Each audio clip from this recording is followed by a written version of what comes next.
बिस्मिल्लाहिर्रहमानिर्रहीम। तो बेटा हमारे पास है लेक्चर 14 सब्जेक्ट वर्ब अग्रीमेंट का फर्स्ट लेक्चर। जो अभी हमने हमारा वन शॉट सीरीज का लेक्चर 13 था, उसमें हमने दो बड़े ही इंपॉर्टेंट रूल जो सब्जेक्ट वर्ब अग्रीमेंट के प्रेफरेंस रूल और एंड से रिलेटेड जितने रूल थे उनको हमने देखा।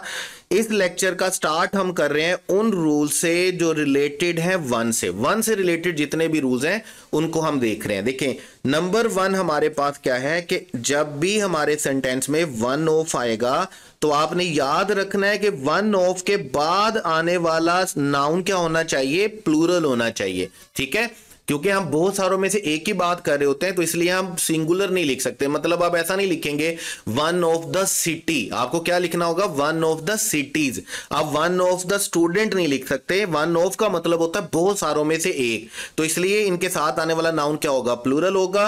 और उस प्लूरल नाउन को हमने प्लूरल ट्रीट नहीं करना, याद रखिएगा। हमने उसको ट्रीट क्या करना है, ट्रीट हमने उसको सिंगुलर ही करना है, यानी कि उसके साथ वर्ब और हेल्पिंग वर्ब जो आएगा वो क्या आएगा, सिंगुलर ही आएगा। जैसे सेंटेंसेस देखिएगा, वन ऑफ, जब वन ऑफ आ गया तो इसके साथ आने वाला नाउन क्या है, माय फ्रेंड्स, प्लूरल है, लेकिन हमने उसको ट्रीट किसके तौर पर किया बेटे, सिंगुलर के तौर पे। One of my friends are a doctor नहीं होगा, बल्कि क्या होगा, one of my friends is a doctor. इसी तरह सेकंड सेंटेंस देखिएगा, वन ऑफ आ गया तो दीज बुक्स आएगा, यानी कि इसके बाद आने वाला नाउन क्या होना चाहिए, प्लूरल, लेकिन ट्रीट क्या होगा बेटे, singular. One of these books are very useful नहीं होगा, बल्कि क्या होगा, one of these books is very useful. जब भी वन ऑफ आएगा तो पहली बात का याद रखनी है, इसके साथ आने वाला नाउन प्लूरल होगा, लेकिन ट्रीट क्या किया जाएगा, सिंगुलर ट्रीट किया जाएगा। उसकी वजह यह है कि हमारा एक्चुअल सब्जेक्ट वन ही रहेगा। लेकिन अगर आपके पास, नंबर टू देखिएगा, पॉइंट टू देखिएगा, अगर आपके पास वन ऑफ है, वन ऑफ के बाद आपने प्लूरल नाउन लिख दिया, लेकिन अगर प्लूरल नाउन के बाद रिलेटिव प्रोनाउन आ गया, रिलेटिव प्रोनाउन आने का मतलब क्या है, रिलेटिव प्रोनाउन आने का मतलब है विच आ गया, डेट आ गया, हु आ गया, हुम आ गया, हुज आ गया, तो ऐसी सूरत में आपने उसको सिंगुलर ट्रीट नहीं करना। ऐसी सूरत में आपने उसको क्या ट्रीट करना है, प्लूरल ट्रीट करना है, याद रखेंगे। जैसे आपके पास सेंटेंसेस देखेंगे, आप सेंटेंस क्या बनाएंगे, one of the boys who play cricket. अच्छा, अब यहां पर आपके पास दो वर्ब आएंगे, एक वर्ब आएगा रिलेटिव प्रोनाउन के फौरन बाद, जो आपने क्या लिखना है, प्लूरल लिखना है, और ये किसके अकॉर्डिंगली लिखा जाएगा, ये प्लूरल नाउन के अकॉर्डिंगली लिखा जाएगा। उसके बाद वाला जो वर्ब होगा वो वन के अकॉर्डिंगली लिखा जाएगा, और वो डेफिनेटली आपके पास बेटे क्या होगा, सिंगुलर होगा। जैसे सेंटेंस देखिएगा, आप अगर सेंटेंस देखेंगे, एग्जांपल देखेंगे तो बात बिल्कुल क्रिस्टल क्लियर हो जाएगी। जैसे देखिए, पहली बात, जहां पर वन ऑफ आ गया तो साथ आने वाला नाउन क्या हो गया, प्लूरल, तो हम वन ऑफ द बॉय तो नहीं लिख सकते, तो हमने लिख दिया वन ऑफ द बॉयज। अब उसके बाद आ गया रिलेटिव प्रोनाउन। जब रिलेटिव प्रोनाउन आएगा और रिलेटिव प्रोनाउन के बाद वाला जो वर्ब है उसको आपने हमेशा क्या लिखना है, प्लूरल। ये किसके अकॉर्डिंगली होगा, ये बॉयज के अकॉर्डिंगली होगा। लेकिन उसके बाद आने वाला जो वर्ब होगा, who play cricket, are my cousin नहीं होगा, वो क्या होगा, इज, उसको आपने सिंगुलर लिखना है, और वो डेफिनेटली किसके अकॉर्डिंगली होगा, वन के अकॉर्डिंगली होगा, याद रखिएगा। तो अगर आपके पास वन ऑफ है तो वन ऑफ के बाद आपने प्लूरल नाउन लिखा, आना ही प्लूरल नाउन है। प्लूरल नाउन के बाद अगर रिलेटिव प्रोनाउन आ गया तो रिलेटिव प्रोनाउन के बाद आने वाला वर्ब क्या होगा, प्लूरल, लेकिन उसके बाद आने वाला वर्ब वन के अकॉर्डिंगली बेटे क्या होगा, सिंगुलर होगा। जैसे आप देखेंगे नेक्स्ट सेंटेंस, वन ऑफ, जहां पर वन ऑफ आ गया तो साथ आने वाला नाउन क्या होगा, प्लूरल, तो हमने टीचर्स लिख दिया। टीचर्स के बाद हमारे पास क्या आ गया, रिलेटिव प्रोनाउन। जब रिलेटिव प्रोनाउन आया तो रिलेटिव प्रोनाउन के बाद वाला जो वर्ब होगा वो टीचर्स के अकॉर्डिंगली हमारे पास क्या होगा, प्लूरल, और उसके बाद वाला जो वर्ब होगा वो वन के अकॉर्डिंगली बेटे क्या होगा, है। तो हमारे पास सेंटेंस कैसे चलेगा, one of the teachers who teach English has retired. ये याद रखिएगा, रिलेटिव प्रोनाउन के बाद आने वाला वर्ब उस नाउन प्रोनाउन के अकॉर्डिंगली होता है जो रिलेटिव प्रोनाउन से पहले आता है। इसको रूल ऑफ प्रॉक्सिमिटी बोलते हैं, रूल ऑफ नियरनेस बोलते हैं।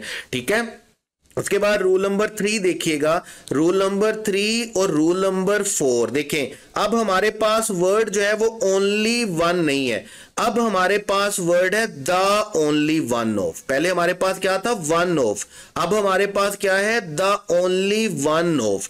अगर द ओनली वन ऑफ आए तो इस सूरत में हमने इनके बाद आने वाले नाउन को प्लूरल ही लिखना है, ठीक है, और हमने इसको सिंगुलर ही ट्रीट करना है।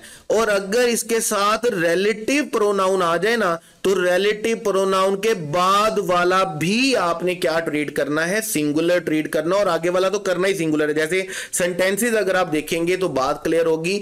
जैसे हमारे पास सेंटेंस है the only one of, the only one of आ गया तो साथ आने वाला नाउन क्या रहेगा, प्लूरल, ट्रीट क्या होगा, singular. The only one of के साथ वाला प्लूरल क्या होगा, प्लूरल, जैसे नाउन क्या होगा, प्लूरल, जैसे प्लेयर्स लिखा हुआ है, लेकिन ट्रीट क्या होगा, सिंगुलर। अब ये बात तो हमें समझ में आती है, ये तो वन ऑफ के साथ भी ऐसा होता है, लेकिन जब वन ऑफ के साथ हम रिलेटिव प्रोनाउन लगा देते हैं तो रिलेटिव प्रोनाउन के बाद आने वाला वर्ब हमारे पास क्या बनता है, प्लूरल। लेकिन अगर ओनली वन ऑफ होगा तो रिलेटिव प्रोनाउन के बाद आने वाला वर्ब भी हमारे पास क्या रहेगा, सिंगुलर रहेगा। जैसे एग्जांपल्स देखिएगा, द ओनली वन ऑफ आ गया तो इसके साथ आने वाला नाउन क्या आएगा, प्लूरल। अब आ गया रिलेटिव प्रोनाउन, रिलेटिव प्रोनाउन के बाद आने वाला प्लूरल होना चाहिए था, जैसे वन ऑफ के साथ प्लूरल था, लेकिन ओनली वन की सूरत में ये दोनों सूरतों में क्या रहेगा, सिंगुलर ही रहेगा। हम इसे जब ओनली वन से सेंटेंस स्टार्ट हुआ होगा तो फिर हमने इसको प्लूरल नहीं बनाना है, फिर ये रिलेटिव प्रोनाउन हो या रिलेटिव प्रोनाउन ना हो, हमने इसको दोनों सूरतों में सिंगुलर ही लिखना है। और नेक्स्ट वन तो रहना ही सिंगुलर है, नेक्स्ट वन तो वन ऑफ वाले सिलसिले में भी क्या था, सिंगुलर ही था। तो वन हो, अगर वन ऑफ होगा तो हमने इसको सिंगुलर ट्रीट करना है, वन ऑफ के साथ रिलेटिव प्रोनाउन होगा तो हमने प्लूरल ट्रीट करना है। लेकिन अगर द ओनली वन ऑफ होगा तो द ओनली वन ऑफ की सूरत में रिलेटिव प्रोनाउन हो या ना हो, दोनों सूरतों में हमने इसको क्या ट्रीट करना बेटे, सिंगुलर ट्रीट करना। याद रखिएगा, सेंटेंसेस आपके सामने, एग्जांपल्स आपके सामने लिखी हुई हैं। उसके बाद है हमारे पास पॉइंट 5, और पॉइंट 5 याद रखिएगा, मोर देन वन। ये जो वर्ड है ना, मोर देन वन, मोर देन वन पढ़ने में, सुनने में, दिखने में इस तरह लगता है कि जैसे हम एक से ज्यादा की बात कर रहे हैं। जब एक से ज्यादा की बात करें तो हमें ऐसा लगता है कि हमें इसको प्लूरल ट्रीट करना चाहिए। जैसे बोले मोर देन वन, तो मोर देन का वन का मतलब ही क्या होता है, एक से ज्यादा। जब एक से ज्यादा तो प्लूरल होना चाहिए। लेकिन याद रखिएगा, जब मोर देन वन लिखा होगा तो इसके साथ आने वाला नाउन प्लूरल नहीं लिखना हमने, इसके साथ आने वाला नाउन हमने बेटे क्या लिखना है, सिंगुलर, और हमने उसको ट्रीट भी किसके तौर पर करना है, सिंगुलर के तौर पे। जैसे सेंटेंसेस देखिएगा, मोर देन वन, और वन के कंप्लीमेंट में आप क्वेश्चंस नहीं लिखेंगे तो इसलिए हमने क्या लिखा, क्वेश्चन। इसी तरह मोर देन वन के बाद आप प्लेयर्स नहीं लिखेंगे, वन की वजह से आपको क्या लिखना है, प्लेयर। और दोनों सूरतों में आप देख रहे होंगे कि हमने इसको ट्रीट किसके तौर पर किया, सिंगुलर के तौर पे। More than one question was, और more than one player has. जब भी आप मोर देन वन लिखेंगे तो इसके साथ आने वाला नाउन सिंगुलर होगा, और उसको आपने ट्रीट भी किसके तौर पर करना है, सिंगुलर के तौर पर करना है। लेकिन समटाइम याद रखिएगा क्या होता है, समटाइम्स क्या होता है कि पेपर बनाने वाला, क्वेश्चन बनाने वाला इसको थोड़ा ट्रिकी कर देता है। ट्रिकी कैसे करता है, वो सेंटेंस बना देता है जी मोर देन 100। अब जब मोर देन 100 आ गया ना, तो हमने फिर 100 के बाद स्टूडेंट नहीं लिखना, फिर हमने स्टूडेंट्स ही लिखना है, और इज नहीं लिखना, क्या लिखना है, आर ही लिखना है। अगर 1 के बाद कोई प्लूरल क्वांटिफायर आ जाएगा तो फिर हमारा नाउन भी क्या रहेगा, प्लूरल, और उसको ट्रीट भी हम क्या करेंगे, प्लूरल के तौर पर करेंगे। यहां पर हम जिस रूल की बात कर रहे हैं वहां पर सिर्फ 1 के बाद सिंगुलर नाउन आएगा, इसलिए हमने उसको क्या ट्रीट करना है, सिंगुलर ट्रीट करना है। तो जहां पर भी मोर देन 1 आएगा, पढ़ने में, दिखने में, सुनने में ऐसा लगेगा कि मोर देन 1 को आपको प्लूरल ट्रीट करना है, जबकि मोर देन 1 के बाद आपके पास सिंगुलर नाउन आएगा और आपने उसको ट्रीट भी किसके तौर पर करना है, सिंगुलर के तौर पर। और उसके बाद हमारे पास पॉइंट नंबर 6 है 1 से रिलेटेड फ्रैक्शन। देखिए फ्रैक्शन मैथ में जैसे हमारे पास होती हैं, हम बोलते हैं 1/3, हम बोलते हैं 2/3, हम बोलते हैं 3/4। तो इंग्लिश में जब हम इनको लिखेंगे ना तो 2 तरीकाकार हैं फ्रैक्शन को लिखने के।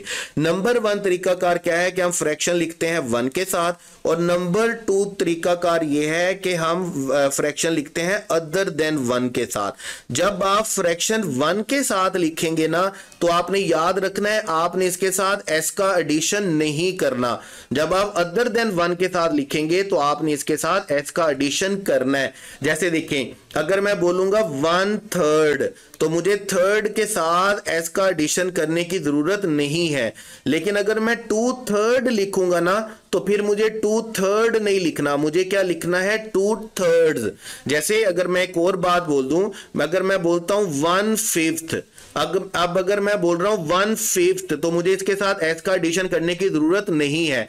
लेकिन अगर मैं बोलूंगा 2/5 या 3/5 तो फिर मैं फिफ्थ नहीं बोलूंगा, मैं क्या बोलूंगा फिफ्थ बोलूंगा। मुझे इसके साथ एस का एडिशन करना होगा, याद रखिएगा। तो फ्रैक्शन हमारे पास दो तरह से लिखी जाती है, 1 के साथ और अदर देन 1 के साथ। अगर 1 के साथ लिख रहे हैं तो आपने एस का एडिशन नहीं करना। अगर आप 1 के बगैर लिख रहे हैं, 1 के अलावा किसी और चीज के साथ लिख रहे हैं, नंबर के साथ लिख रहे हैं, 2 3 4 5 6 के साथ लिख रहे हैं, तो फिर आपको उसके साथ एस का एडिशन करना है। लेकिन दोनों सूरतों में आपका वर्ब और हेल्पिंग वर्ब जो होगा ना, वो आपने याद रखना है, वो किस पे डिपेंड करेगा, नाउन पे। अगर नाउन सिंगुलर है तो आपने उसे क्या ट्रीट करना है, सिंगुलर। और अगर नाउन प्लूरल है तो आपने उसको क्या ट्रीट करना है, प्लूरल ट्रीट करना है। जैसे सेंटेंसेस देखिएगा, 1/3 ऑफ, अब 1/3 आ गया, हमने इसके साथ एस का एडिशन नहीं किया। लेकिन अगर ये 2 होता तो हम क्या बोलते, 2/3। अगर ये 3 होता तो हम बोलते 3/4, इस तरह लिखते हैं हम। अब देखिए, पहले वाले में हमारे पास नाउन क्या है, वोटर्स, और दूसरे वाले में हमारे पास नाउन क्या है, लैंड। अब वोटर्स चूंकि प्लूरल है तो हम इसे वर्ब भी क्या लिखेंगे, प्लूरल। और अगर लैंड सिंगुलर है तो हमने इसके साथ वर्ब भी क्या लिखा है, सिंगुलर लिखा है। ये जो फ्रैक्शन होती है ये इटसेल्फ ना सिंगुलर होती है ना प्लूरल होती है, इसके साथ आने वाला नाउन पे डिपेंड करता है कि वो सिंगुलर है या प्लूरल है। बहुत सारे एक्सप्रेशन इंग्लिश में हमारे पास इस तरह के हैं जो देमसेल्व्स ना सिंगुलर होते हैं ना प्लूरल होते हैं, बल्कि उनके साथ आने वाला नाउन डिसाइड करता है कि वो सिंगुलर है या प्लूरल है। जैसे इसके बाद हम वो वाले नाउन्स को, वो वाले सारे एक्सप्रेशन को क्या करेंगे, डिस्कस करेंगे। उससे पहले ये 1 वाले रूल्स को हम क्या कर रहे हैं, एक दफा जल्दी से रिवाइज मार रहे हैं, फ्लैशबैक मार रहे हैं। 1 ऑफ होगा तो उसके साथ आने वाला नाउन प्लूरल होगा, सिंगुलर ट्रीट होगा। 1 ऑफ होगा, नाउन प्लूरल होगा, रिलेटिव केस आ गया तो प्लूरल ट्रीट किया जाएगा। लेकिन सेकंड वर्ब क्या रहेगा, सिंगुलर रहेगा। द ओनली 1 ऑफ की सूरत में रिलेटिव प्रोनाउन आए या रिलेटिव प्रोनाउन ना आए, दोनों सूरतों में आपने इसको क्या ट्रीट करना है, सिंगुलर ट्रीट करना है। मोर देन 1 पढ़ने में, सुनने में, दिखने में ऐसा लगता है कि आपको इसे प्लूरल ट्रीट करना है, जबकि प्लूरल ट्रीट नहीं करना। आपने इसको क्या ट्रीट करना है, सिंगुलर ट्रीट करना है। और अगर इसके साथ कोई प्लूरल क्वांटिफायर लिख दिया गया तो फिर आपने लाजमी तौर पर इसके साथ प्लूरल नाउन लिखना और प्लूरल ट्रीट करना है। फ्रैक्शन याद रखिएगा, दो तरह से सेंटेंस में लिखी जाती है, 1 के साथ और अदर देन 1 के साथ। 1 के साथ लिखी जाएगी तो इसका एडिशन नहीं करना, और 1 के बगैर लिखी जाएगी, अदर देन 1 लिखी जाएगी, 1 के अलावा किसी के साथ लिखी जाएगी तो फिर आपने इसके साथ एस का एडिशन करना है। 1/3 होगा जबकि 2/3 होगा, 1/4 होगा जबकि 3/4 होगा, याद रखिएगा। और जहां पर फ्रैक्शन आ जाएगी तो हमारा वर्ब हमारे नाउन के सब्जेक्ट के अकॉर्डिंगली होगा। अगर वो सिंगुलर हुआ तो हम सिंगुलर लिखेंगे, अगर वो प्लूरल हुआ तो हम भी क्या लिखेंगे, प्लूरल लिखेंगे। और बहुत सारे एक्सप्रेशंस हमारे पास इसी तरह के हैं जो इस बात पर डिपेंडेंट है कि हमारा नाउन सब्जेक्ट क्या है। जैसे देखें, नंबर 1 पे हमारे पास क्या है, फ्रैक्शन। अब जैसे अभी हम बात कर रहे थे 1/3 ऑफ द केक, अब केक क्या है, सिंगुलर है तो हमने इसको क्या लिख दिया, सिंगुलर। इसी तरह हमने क्या बोला, 1/3 ऑफ, अब 1/3 ऑफ स्टूडेंट्स, स्टूडेंट्स क्या है, प्लूरल, तो हमने क्या लिख दिया, आर। 1/3 इटसेल्फ कुछ भी नहीं है, 1/3 इटसेल्फ ना सिंगुलर है ना प्लूरल है, उसके साथ आने वाला नाउन डिसाइड करेगा। जैसे देखिएगा, नंबर 2 पे है परसेंटेज, जहां पर भी हम परसेंट बोलेंगे 50%, 60%, 70%, जैसे यहां पर हमने 10% बोला, तो अगर हम 10% ऑफ द केक बोलेंगे तो केक चूंकि सिंगुलर है तो हम क्या ट्रीट करेंगे, सिंगुलर। और अगर 10% ऑफ द स्टूडेंट्स बोलेंगे तो स्टूडेंट्स चूंकि प्लूरल है तो हम क्या ट्रीट करेंगे, प्लूरल ट्रीट करेंगे। परसेंटेज इटसेल्फ ना सिंगुलर है ना प्लूरल है, इसके साथ आने वाला नाउन डिसाइड करेगा। ये अभी हम जितने भी एक्सप्रेशन लिखेंगे ये सारे के सारे इसी तरह के हैं। नंबर 3 पे हमारे पास है हेयर, नंबर 4 पे हमारे पास देयर। देखें, हेयर के साथ बुक आया तो हम क्या लिख रहे हैं, इज। हेयर के साथ कीज आ गया तो हम क्या लिख रहे हैं, आर। साथ आने वाला नाउन डिसाइड करेगा। देयर के साथ अ कैट आ गया तो हमने क्या ट्रीट किया, इज। देयर के साथ मैनी स्टार्स आ गया तो हमने क्या ट्रीट किया, आर। देयर इटसेल्फ ना सिंगुलर है ना प्लूरल है, इसके साथ आने वाला नाउन डिसाइड करेगा। मैं बार बार बोल रहा हूं। इसी तरह नंबर 5 और नंबर 6 पे हमारे पास दो वर्ड्स हैं, मेजोरिटी और मिनॉरिटी। आप a majority of the majority of पता नहीं कोई दक्यानूसी किस्म का कोई रूल पढ़ते हैं, बिल्कुल रूल करेक्ट नहीं है। याद रखिएगा जहां पर भी आपके सेंटेंस में मेजोरिटी या मिनॉरिटी का वर्ड आए, आपने फौरन से पहले देखना है कि आपका नाउन कौन सा है। जैसे यहां पर द मेजोरिटी ऑफ क्लास है तो आपने क्या ट्रीट किया, इज। अगर मेजोरिटी ऑफ स्टूडेंट्स है तो क्या ट्रीट किया हुआ है, आर। इसी तरह मिनॉरिटी की सूरत में पॉपुलेशन है, पॉपुलेशन क्या होती है, सिंगुलर। प्लेयर्स हैं, प्लेयर्स क्या होते हैं, प्लूरल, तो क्या लिखा हुआ है, आर। मिनॉरिटी और मेजोरिटी देमसेल्व्स ना सिंगुलर होते हैं ना प्लूरल होते हैं, इनके साथ आने वाला नाउन डिसाइड करता है। बिल्कुल इसी तरह जिस तरह हमारे पास मोस्ट ऑफ है, बिल्कुल इसी तरह जिस तरह हमारे पास नन है, बिल्कुल इस तरह जिस तरह हमारे पास रेस्ट ऑफ है, बिल्कुल इस तरह जिस तरह हमारे पास क्या है, प्लेंटी ऑफ है। जैसे देखिए मोस्ट ऑफ केक, केक क्या आ गया, is. Most of the students तो क्या आ गया, are. None of the money singular आ गया, प्लेयर्स क्या आ गया, प्लूरल आ गया। आप देख रहे होंगे कि इनके साथ आने वाला नाउन डिसाइड कर रहा है कि इसके साथ वर्ब कौन सा लिखना है। वाटर आ गया तो हम इसे क्या ट्रीट करेंगे, सिंगुलर। पीपल आ गया तो हम इसे क्या ट्रीट करेंगे, प्लूरल। ये अपने आप में ना सिंगुलर है ना प्लूरल है, ये सारे वर्ड्स की सूरत में हमने ये देखना है कि इनके साथ आने वाला नाउन क्या है, सिंगुलर है या प्लूरल है। जैसे देखें हमारे पास 11 नंबर पे क्या है, सम। 12 नंबर पर क्या है, एनी। 13 नंबर पर क्या है, हाफ ऑफ। और 14 नंबर पर क्या है, इनफ। आप देख रहे हैं सम ऑफ वाटर है तो वाटर को क्या लिख दिया, इज। बॉयज है तो क्या लिख दिया, आर। एनी ऑफ मिल्क है तो क्या लिख दिया, इज। स्टूडेंट्स है तो क्या लिख दिया, आर। मनी है तो क्या लिख दिया, इज। पीपल है तो क्या लिख दिया, are. Again half of the money क्या आएगा, हैज। और हाफ ऑफ द एप्पल क्या है, एप्पल्स क्या आएगा, हैव आएगा। इनके साथ आने वाला नाउन डिसाइड करेगा कि हमने इनको सिंगुलर ट्रीट करना है या हमने इनको प्लूरल ट्रीट करना है। 15 में हमारे पास क्या है, ऑल। 16 में हमारे पास है नो। 17 में हमारे पास है विच। और 18 में हमारे पास क्या है, वट। और ये विच या वट नहीं है, ये जितने भी WH वर्ड्स है ना आपके पास, ये सारे के सारे इंट्रोगेटिव की सूरत में यूज हुए हो या रिलेटिव की सूरत में यूज हो। आपने ये देखना है कि इनके साथ नाउन कौन सा है। नाउन सिंगुलर होगा तो सिंगुलर ट्रीट करेंगे, नाउन प्लूरल होगा तो इनके साथ हम क्या ट्रीट करेंगे, प्लूरल ट्रीट करेंगे। जैसे देखें ऑल के साथ वाटर लिखा हुआ है तो वाटर इज बनेगा, स्टूडेंट्स लिखा हुआ है आर बनेगा। नो स्टूडेंट लिखा हुआ है तो इज होगा, नो स्टूडेंट्स लिखा हुआ है तो आर होगा। योर नेम सिंगुलर है तो क्या आएगा, इज। योर प्लान्स प्लूरल है तो क्या आएगा, are. Your book is your book singular है तो क्या आएगा, is. Which student, students plural है तो क्या आएगा बेटे, आर। इसी तरह हमारे पास 19 में है काइंड्स ऑफ और 20 में है टाइप्स ऑफ। याद रखिएगा अगर ये सिंगुलर के साथ लिखे हुए हो, सिंगुलर वर्ड के साथ लिखे हुए हो, जैसे देखिए दिस लिखा हुआ है, फ्रूट लिखा हुआ है, इज लिखा हुआ है, इसलिए हमने इनको क्या ट्रीट किया, सिंगुलर। हमने दोज लिखा तो दोज की वजह से हमें क्या लिखना है, काइंड्स। प्लूरल बुक्स आएगा और ट्रीट भी क्या करेंगे, प्लूरल ट्रीट करेंगे।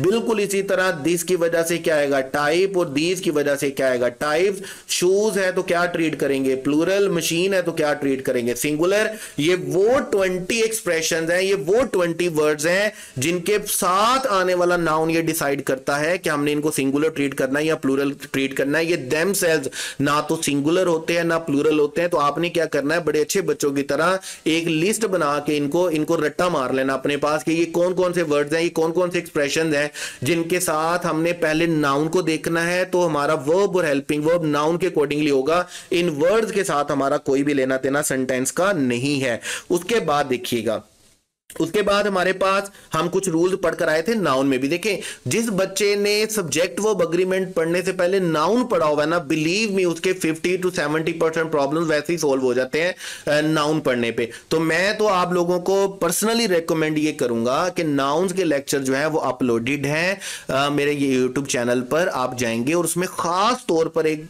जो है जो आपके पास 2 लेक्चर्स हैं, 3 लेक्चर्स बल्कि। एक आपके पास लेक्चर होगा ग्रुपिंग का, एक आपके पास लेक्चर होगा, छोटा सा लेक्चर, मासूम सा लेक्चर होगा कलेक्टिव नाउन, कंपाउंड नाउन का। वो 2 लेक्चर्स आपने लाजमी तौर पर देख लेने हैं, ठीक है, इनको मिस नहीं करना। बहुत सारे रूल्स आपके इसी में से निकलेंगे। वैसे अभी हम इनको फटाफट से गो थ्रू भी करेंगे इसी लेक्चर में। देखिए जहां पर भी आ नंबर ऑफ आ जाता है तो आ नंबर ऑफ या द नंबर ऑफ, दोनों सूरतों में साथ आने वाला नाउन क्या होना चाहिए, प्लूरल। लेकिन आ नंबर ऑफ की सूरत में हम उसे क्या ट्रीट करेंगे, आ नंबर ऑफ की की सूरत में हम उसे प्लूरल ट्रीट करेंगे और द नंबर ऑफ की सूरत में हम उसे क्या ट्रीट करते हैं बेटे, सिंगुलर ट्रीट करते हैं। ये तो हम शुरू से पढ़ते आ रहे हैं। जैसे देखिए आ नंबर ऑफ हो या द नंबर ऑफ हो, दोनों सूरतों में साथ आने वाला नाउन क्या रहेगा, प्लूरल रहेगा, काउंटेबल रहेगा। एक पहली बात तो आप इनके साथ अनकाउंटेबल नहीं लिख सकते, दूसरी बात इनके साथ आप सिंगुलर नहीं लिख सकते। लेकिन अगर आ नंबर ऑफ है तो आपका वर्ब और हेल्पिंग वर्ब क्या रहेगा, प्लूरल, और अगर द नंबर ऑफ है तो आपका वर्ब और हेल्पिंग वर्ब यानी कि आपका सब्जेक्ट क्या रहेगा, सिंगुलर रहेगा। लेकिन अगर दोनों सूरतों में अगर a number of the number of के बाद प्लूरल नाउन आने के बाद अगर रिलेटिव प्रोनाउन आ गया तो आपने याद रखना है रिलेटिव प्रोनाउन के बाद आने वाला जो वर्ब होगा ना वो प्लूरल रहेगा। बाकी जो हमारा वर्ब है, सेकंड वर्ब है, वो हमारे आ नंबर ऑफ और द नंबर ऑफ के अकॉर्डिंगली ही रहेगा। जैसे देखें हमने क्या कहा, हमारे पास सेंटेंस देखिएगा, आ नंबर ऑफ स्टूडेंट्स हु, जब हु आ गया तो हमने इसको क्या ट्रीट करना है, प्लूरल। लेकिन चूंकि हम आ नंबर ऑफ को प्लूरल ट्रीट करते हैं इसलिए हमने क्या लिख दिया, हैव पास्ड। अगर यहां पर आ नंबर ऑफ की जगह पर द नंबर ऑफ लिखा होता तो ये आर ही रहता, लेकिन ये हैव क्या बन जाता बेटे, हैज बन जाता। बिल्कुल इसी तरह हमारे पास जैसे हम बोलते हैं आ नंबर ऑफ बुक्स, और जैसे ही डेट आ गया तो डेट के बाद हमने इसको क्या ट्रीट करना है, प्लूरल। तो चूंकि हम आ नंबर ऑफ को प्लूरल ट्रीट करते हैं तो इसलिए हमने इसको क्या लिख दिया, हैव लिख दिया। अगर यहां पर द नंबर ऑफ होता तो फिर हम हैव की जगह पर बेटे क्या लिख देते, हैज लिख देते। फर्स्ट वर्ब जो आएगा वो रिलेटिव प्रोनाउन के बाद वाला वो हमने क्या लिखना है, प्लूरल, और सेकंड वर्ब को हमने किसके अकॉर्डिंगली लिखना है, आ नंबर ऑफ या द नंबर ऑफ। और आ नंबर ऑफ की सूरत में हम उसे क्या ट्रीट करते हैं, प्लूरल, और द नंबर ऑफ की सूरत में हम उसे क्या ट्रीट करते हैं, सिंगुलर। जैसे हम दो एग्जांपल और देखेंगे, द नंबर ऑफ स्टूडेंट्स आ गया, कंट्रीज आ गया, प्लूरल आना चाहिए। रिलेटिव केस आ गया, रिलेटिव केस आया तो उसके बाद आने वाला वर्ब क्या होगा, प्लूरल, तो वो हमने अटेंड और पार्टिसिपेट लिख दिया। अब द नंबर ऑफ की सूरत में हमारा वर्ब क्या होना चाहिए, सिंगुलर, तो यहां पर इज आ गया, यहां पर हैज आ गया। अगर ये द नंबर ऑफ की बजाय आ नंबर ऑफ होता तो हम यहां पर इज की बजाय क्या लिखते, आर, या और यहां पर हैज की बजाय क्या बना देते, हैव बना देते। तो ये रूल याद रखिएगा, a number of the number of की सूरत में साथ आने वाला नाउन क्या होना चाहिए, प्लूरल। आ नंबर ऑफ की सूरत में आपने इसको प्लूरल ट्रीट करना है, द नंबर ऑफ की सूरत में सिंगुलर ट्रीट करना है। लेकिन अगर रिलेटिव केस आ जाए तो आपने रिलेटिव केस के बाद आने वाला जो वर्ब होगा वो क्या बनाना है, प्लूरल, और जो सेकंड वर्ब होगा वो आपके आ नंबर ऑफ और द नंबर ऑफ के अकॉर्डिंगली आएगा। अगर सिंगुलर लिखना है सिंगुलर, प्लूरल लिखना है तो प्लूरल। उसके बाद हमारे पास तीन एक्सप्रेशंस हैं। हमारे पास मैनी है, मैनी आ है, अ ग्रेट मैनी है। हम नाउन में पढ़कर आए हैं, हम रिवाइज कर रहे हैं। अगर इन चीजों को आप डिटेल के साथ अच्छे तरीके से पढ़ना चाहते हैं तो आपको सारे का सारा नाउन है, नाउन पढ़ना। वो 4 लेक्चर्स हैं, बिलीव मी। 2x की स्पीड पे करें, 1.75x की स्पीड पे करें, थोड़ा सा टाइम निकाल लें, एक दफा पढ़ लें, एक दफा देख लें। बिलीव मी आपके बहुत सारे इंग्लिश के प्रॉब्लम सॉल्व हो जाएंगे, सब्जेक्ट वर्ब एग्रीमेंट के अलावा भी। देखें अगर मैनी होगा तो साथ आने वाला नाउन क्या होगा, प्लूरल, और ट्रीट भी क्या किया जाएगा, प्लूरल। लेकिन अगर मैनी आ हुआ, इनडेफिनेट आर्टिकल हुआ, तो साथ आने वाला नाउन सिंगुलर होगा और ट्रीट भी क्या किया जाएगा, सिंगुलर। और अगर अ ग्रेट मैनी हुआ तो याद रखिएगा इसके साथ आने वाला नाउन प्लूरल होगा और इसको ट्रीट भी किसके तौर पर करेंगे, प्लूरल के तौर पे करेंगे। जैसे हमारे पास क्या है, हमारे पास है मैनी स्टूडेंट्स, तो हमने आर लिख दिया। मैनी आ स्टूडेंट्स, स्टूडेंट तो हमने हैज लिख दिया। अ ग्रेट मैनी पीपल तो हमने क्या लिख दिया बेटे, वर लिख दिया। तो 3 एक्सप्रेशन आपने याद रखने हैं, many, many a, a great many और गुड मैनी। प्लूरल आना चाहिए, सिंगुलर आना चाहिए, प्लूरल आना चाहिए। मैनी की सूरत में प्लूरल ट्रीट करेंगे, मैनी आ की सूरत में सिंगुलर ट्रीट करेंगे, और ग्रेट मैनी या गुड मैनी की सूरत में भी प्लूरल ट्रीट करेंगे। उसके बाद है बेटे हमारे पास प्लूरल नाउन, वो प्लूरल नाउन जिनको यूज किया जाता है नेम के तौर पर, name of a single entity. ये बुक का नाम हो सकता है, कंट्री का नाम हो सकता है, ऑर्गेनाइजेशन का नाम हो सकता है, या इंस्टीट्यूट का नाम हो सकता है। अगर आप किसी भी प्लूरल नाउन को किसी नाम के तौर पर यूज करेंगे तो आपने याद रखना है आपने उसको किसके तौर पर ट्रीट करना है, सिंगुलर के तौर पर। जैसे United States, Philippines, Arabian Nights, Oxford Classics, Netherlands. अब ये दिखने में जितने भी नाउन है ये सारे के सारे नाउन हमारे पास क्या है, प्लूरल्स हैं। लेकिन चूंकि ये प्रॉपर नाउन के तौर पर, प्रॉपर नेम के तौर पर यूज किए हुए हैं ना, इसलिए आप देख रहे होंगे इन सब के सब को हमने किसके तौर पर ट्रीट किया है बेटे, सिंगुलर के तौर पर ट्रीट किया है। जब भी आप किसी प्लूरल नाउन को एक सिंगल एंटिटी के तौर पर, बुक, कंट्री, ऑर्गेनाइजेशन या इंस्टीट्यूट के तौर पर यूज करेंगे तो आपने इसको किसके तौर पर ट्रीट करना है, सिंगुलर के तौर पर ट्रीट करना है, प्लूरल के तौर पर ट्रीट नहीं करना। उसके बाद देखेंगे आप नाउन ग्रुपिंग में हम पढ़कर आए हैं कि हमने कुछ नाउन को सिंगुलर ट्रीट किया, कुछ को प्लूरल ट्रीट किया, किनको हमने सिंगुलर ट्रीट करना है, किनको प्लूरल ट्रीट करना है। ये हम नाउन में वैसे डिटेल से पढ़कर आए हैं, लेकिन हम जल्दी जल्दी यहां पर रिवाइज कर लेते हैं, जिनमें हमारे पास पहले दो जो हैं, पहले तीन ग्रुप्स जो हैं। देखें, पहला ग्रुप हमारे पास scissors, pincers, tongs, shears, trousers, pants, ये वो ग्रुप था हमारे पास जिनमें हमारे पास ऑब्जेक्ट जो होता है वो सिंगुलर होता है, लेकिन उसके दो आइडेंटिकल पार्ट्स होते हैं, दो एक जैसे पार्ट्स होते हैं, जिसकी वजह से इंग्लिश ये कहती है कि आपने उनको लिखना भी प्लूरल है एस के साथ, और उनको ट्रीट भी किसके साथ करना है, प्लूरल के तौर पर। जैसे आप सीजर नहीं लिखेंगे, सीजर लिखेंगे, और क्या लिखेंगे, सीजर्स आर। आप बाइनेकुलर नहीं लिखेंगे, बाइनेकुलर्स लिखेंगे, और क्या ट्रीट करेंगे, आर। आप जीन नहीं लिखेंगे, क्या लिखेंगे, जीन्स, और क्या ट्रीट करेंगे, प्लूरल ट्रीट करेंगे। ये वो नाउन है जो दिखने में क्या होते हैं, सिंगुलर होते हैं,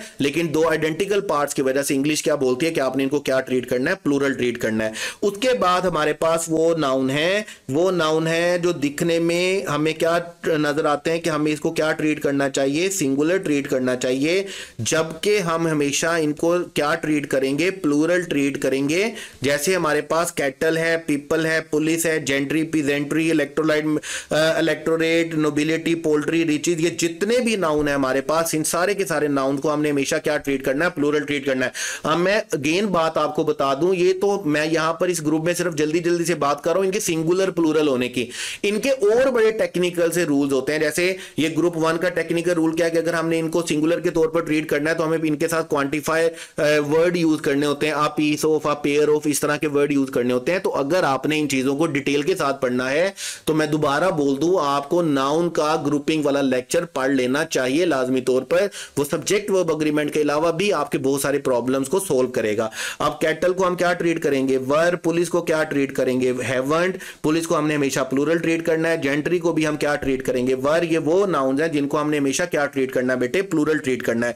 फिर हमारे पास वो नाउन्स हैं, ये वो ग्रुप है जिन नाउन का सिंगुलर और प्लूरल फॉर्म क्या होता है, बिल्कुल बेटे सेम होता है। हम इनका प्लूरल बनाने के लिए इनके साथ एस का एडिशन नहीं करते, लेकिन अगर हम इनकी डिफरेंट काइंड और डिफरेंट टाइप की बात करेंगे, डिफरेंट ब्रीड की बात करेंगे, तो हम लाजमी तौर पर फिर इनके साथ क्या करेंगे, डिफरेंट स्पेशीज की बात करेंगे, तो फिर हम इनके साथ एस का एडिशन कर देते हैं। जैसे अगर हम एक ही तरह की मछलियों की बात कर रहे होंगे तो हम फिश लिखेंगे, लेकिन ज्यादा मछलियों की बात कर रहे होंगे तो फिशेज लिखेंगे। फिर डियर जो है वो सिंगुलर में भी डियर होगा, डियर प्लूरल में भी क्या होगा, डियर होगा। फिश सिंगुलर में भी फिश होगा, और फिश प्लूरल में भी क्या होगा बेटे, फिश होगा। इनका प्लूरल बनाने के लिए हम इनके साथ एस का एडिशन नहीं करते अनटिल अनलेस हम different kind, different types, different species, different breed, different race की बात ना कर रहे हो। उसके बाद है हमारे पास ग्रुप 4। ग्रुप 4 वो नाउन्स हैं नंबर 1 जिनके साथ हम कभी भी डायरेक्ट टेस्ट लगाकर इनका प्लूरल नहीं बनाते, यानी कि वर्क्स नहीं होगा, एडवाइसेस नहीं होगा, पोइट्रीज नहीं होगा, मशीनरीज नहीं होगा। नंबर 2 हम इनको क्या कंसीडर करते हैं, अनकाउंटेबल, और अनकाउंटेबल कंसीडर करने की वजह से हम इनको हमेशा क्या ट्रीट करेंगे, सिंगुलर। नंबर 3 आपने याद रखना है, जब हम इन्हें अनकाउंटेबल कंसीडर कर रहे हैं तो इनके साथ जो क्वांटिफायर आएगा, इनके साथ क्वांटिफायर भी क्या आना चाहिए, अनकाउंटेबल आना चाहिए। नंबर 4 पॉइंट आपने याद रखना है, अगर आपने इनका सिंगुलर बनाना है, प्लूरल बनाना है, तो आप इनके लिए क्या चाहिए होंगे, क्वालिफाइंग वर्ड चाहिए होंगे। जैसे हम बोलते हैं items of, species of, words of, ये जितने वर्ड्स आएंगे इनके साथ आएंगे। और अगेन वही बात है कि अगर आप डिटेल के साथ पढ़ना चाहते हैं तो नाउन का ग्रुपिंग वाला लेक्चर पढ़ लें। जैसे हम बोलते हैं he gave many PCs of advice, आप एडवाइस के साथ एस का एडिशन नहीं करेंगे, मैनी पीसीज ऑफ वर्क होगा, ड्रॉप्स ऑफ वाटर होगा, आप इनके साथ डायरेक्ट एस का एडिशन नहीं करेंगे। जहां पर भी वर्क आएगा इज आएगा, एडवाइस इज होगा, पोइट्री इज होगा, मशीनरी इज होगा। आप इनका इनको प्लूरल ट्रीट नहीं करेंगे, बल्कि क्या ट्रीट करेंगे, सिंगुलर ट्रीट करेंगे। उसके बाद है बेटे हमारे पास ग्रुप 5, और ग्रुप 5 में हमारे पास एक ही नाउन है, वो हमारे पास क्या है, हेयर। हेयर मैंने आपको कहा कि हम सेंटेंस में दो तरह से ट्रीट करते हैं, काउंटेबल भी ट्रीट करते हैं, अनकाउंटेबल भी ट्रीट करते हैं। काउंटेबल जब हम ट्रीट करते हैं तो चार चीजें होती हैं हमारे पास। जब इससे पहले कोई क्वांटिफायर लिखा हो और हमारे पास हेयर का वर्ड हो तो हम इसे क्या ट्रीट करेंगे, काउंटेबल, यानी कि हम इसके साथ एस का एडिशन करेंगे और इसको प्लूरल बनाएंगे। ठीक है, जैसे हम बोलते हैं फ्यू, जब फ्यू आया तो फिर क्या आएगा, हेयर्स आएगा। सम आया तो क्या आएगा, हेयर्स आएगा। अगर इससे पहले कोई क्वांटिफायर आ गया तो फिर हम क्या करेंगे, हम इसको प्लूरल ट्रीट करेंगे, इसके साथ एस का एडिशन करेंगे। अगर हम फॉलन हेयर की बात करेंगे, अगर हम स्पेसिफिक बॉडी पार्ट की बात करेंगे, हम स्पेसिफिक बॉडी पार्ट के हेयर की बात करेंगे, या हम किसी एनिमल के हेयर की बात करेंगे, तो इन चारों सूरतों में हमने इनको क्या कंसीडर करना है, काउंटेबल। हम इसके साथ एस का एडिशन करेंगे और इसको क्या बनाएंगे, प्लूरल बनाएंगे। जैसे देखें, the hair on the back of my neck, मेरी जो गर्दन है उसके पीछे जो बाल है। अब बैक ऑफ माई नेक, मैं स्पेसिफिक बॉडी पार्ट के बालों की बात कर रहा हूं तो मैं हेयर नहीं बोलूंगा, मैं क्या बोलूंगा, हेयर्स बोलूंगा। इसी तरह अगर मैं बोलूं हेयर इन द कॉम्ब, तो हेयर इन द कॉम्ब नहीं होगा, बल्कि क्या होगा, हेयर्स इन द कॉम्ब्स होगा। इसी तरह हम अगर बोलेंगे हेयर ऑन द काउच, तो हम गिरे हुए बालों की बात करेंगे तो हेयर ऑन द काउच नहीं होगा, बल्कि क्या होगा, the hairs on the couch होगा। इन चार सूरतों में हम इसको काउंटेबल कंसीडर करेंगे, इसका एडिशन करेंगे, प्लूरल बनाएंगे। अदरवाइज हमारा हेयर क्या होता है, अनकाउंटेबल होता है, हम इसको सिंगुलर ट्रीट करते हैं, हम इसके साथ कभी भी एस का एडिशन नहीं करते। ये वाहिद नाउन है पूरी इंग्लिश का जो काउंटेबल भी कंसीडर होता है और अनकाउंटेबल भी कंसीडर होता है। जैसे हम बोलेंगे हग्स हेयर, तो हमने यहां पर एस का एडिशन करने की हमें जरूरत नहीं है। उसके बाद है हमारे पास ग्रुप 6, और ग्रुप 6 में हमारे पास सब्जेक्ट्स नेम। सब्जेक्ट नेम को हम सेंटेंस में दो तरह से लिखते हैं। अगर हम सेंटेंस में उनको सब्जेक्ट के तौर पर लिख रहे हैं तो डेफिनेटली हम उनको क्या ट्रीट करेंगे, सिंगुलर। और अगर हम उनको किसी जर्नल ट्रांसलेशन के लिए लिख रहे हैं तो डेफिनेटली फिर हम उनको क्या ट्रीट करेंगे बेटे, प्लूरल ट्रीट करेंगे। ठीक है, जैसे देखें, economics is clearly not his forte, उसकी पसंद नहीं है, उसका कप ऑफ टी नहीं है। लेकिन यहां पर इकोनॉमिक्स ऑफ द बिल्डिंग का मतलब क्या है, plans of building, strategies of building. यहां पर हम इसको सिंगुलर ट्रीट नहीं करेंगे, यहां पर हम इसे क्या ट्रीट करेंगे, प्लूरल। यहां पर इसे क्या ट्रीट किया गया है, सब्जेक्ट के तौर पर सिंगुलर। जैसे अकूस्टिक का वर्ड है, मैंने आपको बताया पेपर में भी आ चुका है। अकूस्टिक्स का मतलब हमारे पास क्या होता है, स्टडी ऑफ साउंड। जब आप स्टडी ऑफ साउंड की सूरत में आप इसे लेंगे तो आप इसे क्या ट्रीट करेंगे, सिंगुलर। जैसे acoustics is a branch of physical, ठीक है। लेकिन अगर आप अकूस्टिक का सेकंड मतलब हमारे पास क्या होता है, साउंड इफेक्ट्स। जब आप इसे साउंड इफेक्ट्स की सूरत में लिखेंगे तो फिर आप इसको सिंगुलर नहीं लिखेंगे, फिर आप इसको क्या लिखेंगे, plural. The acoustics are good in this music hall, इस म्यूजिक हॉल का जो साउंड इफेक्ट है वो बड़े अच्छे हैं। फिर हमारे पास ग्रुप 7 है, और ग्रुप 7 में हमारे पास वो नाउन है जो दिखने में, पढ़ने में, सुनने में एस के एडिशन के साथ आते हैं तो प्लूरल लगते हैं, लेकिन हमने इनको हमेशा हमेशा क्या ट्रीट करना है, सिंगुलर ट्रीट करना है। जैसे हमारे पास wages of sin is death, जब हम वेजेस का वर्ड लिखेंगे रिटर्न के लिए तो हम इसे क्या ट्रीट करेंगे, सिंगुलर ट्रीट करेंगे। किसी भी बीमारी का जो नाम होगा उसको सिंगुलर ट्रीट किया जाएगा, किसी भी जो गेम का नाम होगा उसको क्या ट्रीट किया जाएगा, सिंगुलर। जैसे बिलियर्ड्स और डॉट्स हैं। बीमारियों के नाम में मीजल्स, एड्स और मम्स हैं। News, wages, summons, innings, series, run, sports, ये सारे के सारे क्या है, सिंगुलर हैं। और जब सेंटेंस में हम इनको यूज करेंगे तो हम इनको सिंगुलर ही लिखेंगे, हम इनको प्लूरल नहीं लिखेंगे। इनके बारे में बहुत सारे एक्सेप्शनल केसेस और एक्सेप्शनल रूल्स हैं जो मैं आपको दोबारा बोल रहा हूं कि ये ग्रुपिंग वाला लेक्चर अगर आप नाउन में से पढ़ लेते हैं तो आपके बहुत सारे प्रॉब्लम सॉल्व हो जाएंगे, ना सिर्फ सब्जेक्ट वर्ब एग्रीमेंट के बल्कि आपके अदर और बड़े सारे प्रॉब्लम हल हो जाएंगे, प्रोनाउन से रिलेटेड, पर प्रोनाउन एंटीसीडेंट एग्रीमेंट से रिलेटेड, आपके वर्ब से रिलेटेड। आप उसके बाद देखिएगा कलेक्टिव नाउन बड़ा इंपॉर्टेंट है सब्जेक्ट वर्ब एग्रीमेंट से रिलेटेड। कलेक्टिव नाउन आप जानते हैं कि हम कलेक्टिव नाउन को सेंटेंस में दो तरह से ट्रीट करते हैं। हम कलेक्टिव नाउन को सेंटेंस में सिंगुलर भी ट्रीट करते हैं, हम सेंटेंस में प्लूरल भी ट्रीट करते हैं। अगर ये सेंटेंस में हमारे पास आते हैं यूनाइटेड की सूरत में, अग्री की सूरत में, यूनिट की सूरत में, उसके बाद यूनैनिमस की सूरत में, जब हमारे पास इस तरह के वर्ड्स आएंगे या इस तरह का एक्सप्रेशन हमारे पास आएगा तो हम सेंटेंस में उसको क्या बनाएंगे, सिंगुलर। और अगर ये सेंटेंस में डिवाइडेड होंगे, अगर ये सेंटेंस में डिसएग्री होंगे, अगर ये यूनिट होने की बजाय अपना डिफरेंट ओपिनियन रख रहे होंगे, यानी कि ये इंडिविजुअली बात कर रहे होंगे, तो ऐसी सारी सूरतों में हम इसको क्या बोलेंगे, हम अपने कलेक्टिव नाउन को क्या ट्रीट करेंगे बेटे, प्लूरल ट्रीट करेंगे। यही वजह है कि ज्यूरी इज भी होता है, ज्यूरी आर भी होता है। अब देखें, द ज्यूरी इज एक्सपेक्टेड और द ज्यूरी वर डिवाइडेड, जैसे ही वर का वर्ड डिवाइडेड का वर्ड आता है तो हम उसको क्या बना देंगे, प्लूरल बना देंगे। The team dash sponsored by JVC, पूरी टीम को स्पॉन्सर्ड किया गया है तो इसका मतलब टीम इज होगा। The team dash different opinion, जब डिफरेंट ओपिनियंस हैं तो टीम हैज नहीं होगा बल्कि क्या होगा, हैव होगा, क्योंकि हर एक का अपना ओपिनियन है। आर क्लास इज गोइंग, सारी क्लास एक ही जगह पर जा रही है। The class have different opinions, again different opinions आ गया तो क्लास हैज नहीं होगा बल्कि क्या होगा, हैव होगा। माय फैमिली हैज भी हो सकता है, माय फैमिली हैव भी हो सकता है, और बार्टन फैमिली हैव भी हो सकता है इन दिस विलेज सिंस। लेकिन वो बार्टन फैमिली का मतलब क्या है, एक पूरे खानदान की बात की जा रही होती है तो इसलिए हम उसको प्लूरल लिखते हैं। यहां पर कलेक्टिव नाउन का रूल नहीं देखेंगे, हम बार्टन फैमिली को देखेंगे। तो ये जो कलेक्टिव नाउन का रूल है ना, ये याद रखिएगा, ज्यूरीज भी होता है, ज्यूरी आर भी होता है, एफएससी में पढ़कर आ रहे होते हैं। टीम इज भी होता है, टीम आर भी होता है, कमेटीज भी होता है, कमेटी आर होता है, फैमिलीज होता है, फैमिली आर होता है। ये डिपेंड कर रहा होता है सेंटेंस पे। अगर हमें यूनैनिमस, एग्रीमेंट, यूनिटी का कोई एक्सप्रेशन आता है तो हम इसे सिंगुलर ट्रीट करेंगे। अगर डिवाइडेड, डिफरेंट और इंडिविजुअल और का डिसएग्रीमेंट आता है तो फिर हम उसे क्या ट्रीट करेंगे, प्लूरल ट्रीट करेंगे। ये था बेटे हमारे पास हमारे सब्जेक्ट वर्ब अग्रीमेंट का रूल, लेक्चर नंबर 14। और मुझे उम्मीद है कि इन रूल्स के बाद आपका सब्जेक्ट वर्ब अग्रीमेंट का कोई रूल रह नहीं गया होगा। फिर भी आपको पता है परफेक्ट सिर्फ और सिर्फ अल्लाह ताला की ज़ात है और अल्लाह ताला की ज़ात के बाद अंबिया कराम है। तो हम बिल्कुल भी मैं ऐसा नहीं कह सकता कि कोई रूल ना रह गया हो। अगर कोई भूल चूक होगी हो तो उसको माफ़ कीजिएगा, लेकिन मैंने अपनी बेहतरीन कोशिश की कि मैं मिनिमम टाइम में आपको मैक्सिमम रूल्स जो हैं वो गो थ्रू करवा सकूं। लेकिन मेरी पर्सनल सजेशन ये रहेगी कि आप एक दफ़ा नाउन के रूल्स लाजमी तौर पर पढ़ लीजिएगा, देख लीजिएगा। फिर भी कोई बात समझ में ना आए, सारे रूल्स पढ़ने के बाद कोई बात पल्ले ना पड़ी हो तो चरसी भंगी बन के बैठे नहीं रहना है, पूछ लेना है, मैसेज कर लेना है, कमेंट कर लेना है। और लास्ट में मेरे चैनल को सब्सक्राइब भी कर दें, कमेंट भी किया करें, दूसरों के साथ शेयर भी किया करें, जो दूसरे ग्रुप्स हैं उनमें सेंड भी किया करें। फेसबुक ग्रुप्स हैं, व्हाट्सएप ग्रुप्स हैं। अगर आपको बात समझ में आ रही है, अगर आपको अच्छे लग रहे हैं लेक्चर्स, तो लाजमी तौर पर दूसरों को भी देखने का मौका दें और दूसरों तक भी मेरे लेक्चर्स को पहुंचाएं।